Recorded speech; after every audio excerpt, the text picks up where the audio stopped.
औज़ुबिल्लाहिमिनश्शैतानिर्रजीम बिस्मिल्लाहिर्रहमानिर्रहीम अस्सलाम वालेकुम। मैं हूं मोहम्मद इमरान और आप देख रहे हैं मेरा YouTube channel top news with doctor Imran. आज के जो ब्लॉग है वो बहुत ही इंपॉर्टेंट होने जा रहा है क्योंकि इसके अंदर हम पहले तो हेडलाइन शेयर करेंगे और उसके बाद कुछ नून लीग की जो है इंतकामी कार्रवाइयाँ हैं, जैसा कि मरियम नवाज साहिबा के कुछ डायलॉग्स हैं वो आपके साथ शेयर करेंगे और उनकी हकीकत क्या है वो सारी बात मैं आपके साथ शेयर करूंगा। जैसा कि मरियम औरंगज़ेब साहिबा कहती हैं कि ये कोई इंतकामी कार्रवाई नहीं बल्कि ये रियासती रेट है, ये वो सारी डिटेल मैं आपके साथ शेयर करूंगा। तो सबसे पहले तो अफसोसनाक खबर आप सबको पता है वो यही है कि तुर्किया, शाम और लीबिया के अंदर जो जल्जला है, अर्थक्वेक, उसकी वजह से काफ़ी जो है वो जानी और माली नुकसान हुआ है। तुर्की की जो स्टॉक मार्केट है वो भी क्रैश हो चुकी है और काफ़ी जो है हम सब मुसलमानों के लिए एक जो है लम्हा फिक्रिया परेशानी और बस क्या कहें, हम सब उनकी दुख की घड़ी में शामिल हैं। तो हम अल्लाह ताला से तो यही दुआ करते हैं अल्लाह ताला उनकी तमाम मुश्किलात जो हैं वो आसान फरमाए और उनकी परेशानियों को ख़त्म फरमाए और हम सब पे भी रहम फरमाए। एक दो दिन पाकिस्तान में भी ट्रेंड चला रहा है, ये जो झूठी खबर फैलाई जाती रही है कि पाकिस्तान, इंडिया और अफगानिस्तान के अंदर भी अर्थक्वेक का ख़तरा है, तो ऐसा कुछ नहीं है। इंशाल्लाह अल्लाह पाक जो है वो हम पे रहम और करम फरमाएगा और हमारी अल्लाह ताला से यही दुआ है जो इस नागहानी आफत के अंदर वफात पा गए हैं, अल्लाह ताला उनके दर्जात बुलंद फरमाए और उनके घर वालों को सब्र जमील अता फरमाए। तो उसके बाद हम जो है इमदादी कार्रवाइयाँ भी वहाँ पे जारी हैं, पाकिस्तान की तरफ से भी कुछ टीमें गई हैं और वहाँ पे जो है रेस्क्यू ऑपरेशन भी जारी है। तो इंशाल्लाह बहुत जल्द है उसके जो वाक़यात हैं, हालात वो बेहतर होंगे। तुर्की ने 3 मंथ के लिए जो है वहाँ पे इमरजेंसी नाफिज कर दी है। अब हम बात करते हैं सबसे पहले इलेक्शन कमीशन की कि इलेक्शन कब हो रहे हैं, क्यों हो रहे हैं, या नहीं हो रहे तो क्यों नहीं हो रहे, ये सारी डिटेल। अब असम्बलियाँ तहलील हो गई और कानून के मुताबिक जो है वो इलेक्शन कमीशन 90 दिन के अंदर इलेक्शन करवाने का पाबंद है। लेकिन आगे क्या हुआ, उन्होंने साफ साफ इनकार कर दिया कि हम इलेक्शन नहीं करवा रहे। तो उसके बाद क्या रिएक्शन आया हमारे पाकिस्तान के सदर पाकिस्तान आरिफ अलवी साहब की तरफ से। उन्होंने कहा है कि आपको जो है वो कानून के दायरे के अंदर रह के 90 दिन के अंदर अंदर इलेक्शन करवाने आपको लाजमी है, आप कानून को चैलेंज नहीं कर सकते। ये जो है हमारे आरिफ अलवी साहब की तरफ से बयान है। उसके बाद जो है वो एहसन इकबाल थे शायद, वो क्या कह रहे हैं कि साद रफीक साहब कि पहले भी इलेक्शन क्या हुए हैं मुलतवी होते रहे हैं, तो ये भी इलेक्शन अभी नहीं हो रहे, मुलतवी हो रहे हैं। तो ये हमारे जो बात हुई है कि एक तरफ वो कहता है कि कानून की बालादस्ती हो, दूसरी तरफ कहता है कि इलेक्शन मुलतवी होते रहे, तो पहले भी होते रहे तो अब भी हो जाएंगे, कोई मसला ऐसा नहीं है। फिर जो है यानी कि इलेक्शन होते हुए नज़र नहीं आ रहे। फिर दूसरी तरफ अगर देखें तो इलेक्शन कमीशन ने जो इस्तीफे एकदम मंजूर किए, पीटीआई को जो है वो सफाया कर दिया अपोजिशन लीडर ताकि इनका ना बन सके कौमी असम्बली के अंदर, तो एकदम उन्होंने सफाया किया था नेशनल असम्बली से। तो वो 43 जो है इस्तीफे जो थे वो डी नोटिफाई किए थे इसने, इलेक्शन कमीशन ने वो सुप्रीम कोर्ट हाई कोर्ट ने वो मुअत्तल कर दिए हैं और उनको दोबारा बहाल कर दिया है उनकी नेशनल असम्बली सीट। और उसके बाद हम देखें तो मुल्तान के अंदर जो है वो आमिर डोगर साहब गिरफ्तार हो गए हैं और उधर सेनेटर महमूद अल हसन साहब भी, क्योंकि यहाँ पे इलेक्शन कमीशन के ऑफिस के अंदर नून लीग और पीटीआई के जो है अरकान के दरमियान लड़ाई हुई है गमलों की, और वो जो फूलदान होते हैं वो एक दूसरे के सरों में मारे हैं, तो काफ़ी नुकसान हुए। तो ये आमिर डोगर साहब भी गिरफ्तार होंगे, उसके साथ उसके कुछ कारकुन भी गिरफ्तार हुए हैं।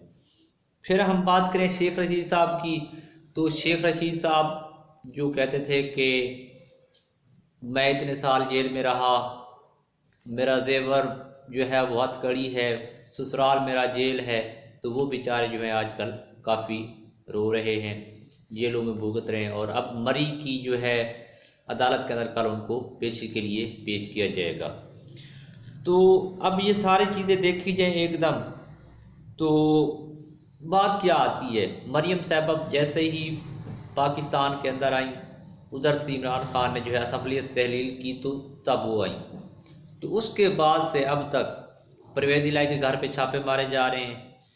उससे पहले देखें तो शहबाज गिल को गिरफ्तार किया गया, आजम स्वाति को गिरफ्तार किया गया, किस तरह से उनके ऊपर जो है वो कार्रवाई हुई। फिर इधर से देखें फवाद चौधरी को कितना जलील किया गया उसके बच्चों के सामने।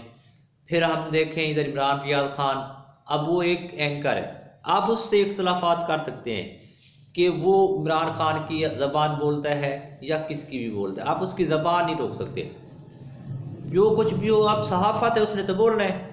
अब एक सहाफ़ी को तो चाहिए ना कि वो मुख्तलिफ यानी कि न्यूट्रल बात करे। अब वो एक बात कर रहा है कि इमरान खान के साथ कर रहा है या जो भी कर रहा है, ये मैं कुछ भी नहीं कहता उसकी लैंग्वेज पे। तो एक सहाफ़ी को इस तरह रोकना, वो बाहर जाना चाह रहा है तो उसको आपने एयरपोर्ट से गिरफ्तार कर लिया, तो ये नहीं होता। आप किसी को सहाफ़ी की ज़बान को आप बंद नहीं कर सकते। आप खुद अच्छे बन जाए, वो कोई आपके खिलाफ बोलेगा ही नहीं। तो ये सारी जो सिस्टम को अगर हम देखें तो जो मरियम औरंगज़ेब साहबा कह रही थी कि कोई इंतकामी कार्रवाई नहीं हो रही, राना सना साहब भी कहते थे कोई इंतकामी कार्रवाई नहीं हो रही, तो ये सारी चीज़ों को अगर हम कड़ियों को मिलाएं तो क्या बनता है कि ये सब इंतकामी कार्रवाई है। अब उसके बाद हम एक और मैं आपको देता हूँ मिसाल। मरियम साहबा क्या कहती हैं कि इमरान खान जो है वो जेल भरो की जो कर रहा है, तहरीक शुरू कर रहा है, तो हम इनको लाजमी करेंगे। अपनी असम्बलियाँ तहलील तो कर ली हैं, वो ज़बान पाक से बाहर हैं और अपनी जो ज़बानतें ली हुई हैं वो भी मुअत्तल करें, तो हम इनको ज़रूर जेल में डालेंगे। भाई क्यों डालोगे, केस हो तो डालते हैं, ऐसे तो नहीं डालते, बगैर केस के कैसे आप लोग डाल लोगे। तो ये उनकी बात। फिर जी उधर राना सना साहब कि आप जेल भरो की जो है वो तस्दीक करें, तहरीक चलाएं, तो आप आओ तो सही, मैं आपको बताता हूँ कि आपको किस तरह सीधा किया जाता है। भाई ये क्या कर रहे हो, आप एक वजीर हो, अच्छे बंदे हो, कोई इंसानों वाली बात करो।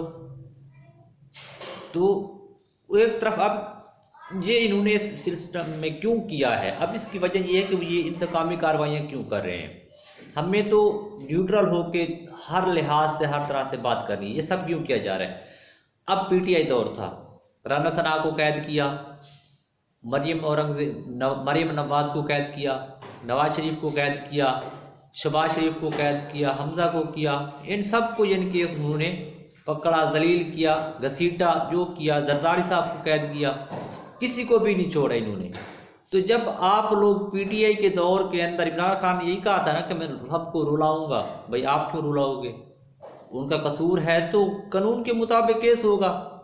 यही होता है ना कि मैं तो किसी को नहीं कह सकता कि मैं आपको रुलाऊंगा, मेरे पास क्या अख्तियार है कि मैं किसी को कहूँ मैं आपको ये करूँगा वो करूँगा, ऐसा नहीं होता।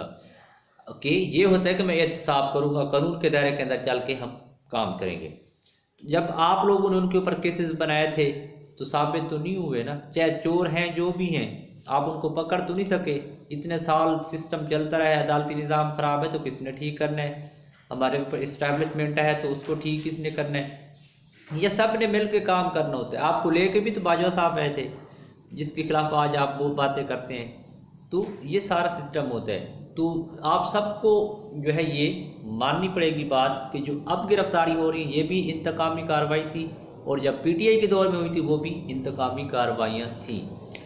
तो ये सारा सिस्टम इस तरह का है। और बाकी जो है अब महंगाई के दौर को देख रहे हैं तो ये इनकी इंतकाम पूरे नहीं हो रहे और आवाम जो है वो पिसती जा रही है।